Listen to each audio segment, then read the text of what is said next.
Hello guys, চলুন আজকে লাঞ্চে কি খাবার দাবার আছে তোমাদের সাথে শেয়ার করি। তো আজকে লাঞ্চে আছে এই যে গরম গরম ভাত, আর তার সাথে হয়েছে একটু পাতলা করে মুসুরের ডাল, আর ডাল দিয়ে খাওয়ার জন্য হয়েছে একটুখানি বিনস আলু ভাজা। এই দুটো আমি করেছি রান্নাটা।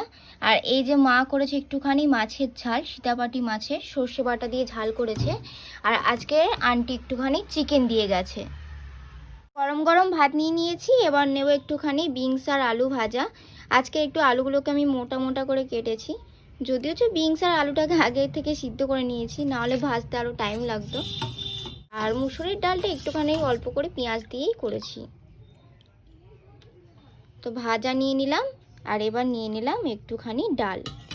ডালের সাথে এক টুকরো পাতিলেবু নিয়ে নিলাম, আর মাছের ঝালটা পরে নিয়ে নেব। তো গাইস, আজকে এই ভিডিওটা কেমন লাগলো কমেন্ট করে জানিও। ভালো লাগলে একটা লাইক করে দিও, আর অবশ্যই করে আমার চ্যানেলটাকে সাবস্ক্রাইব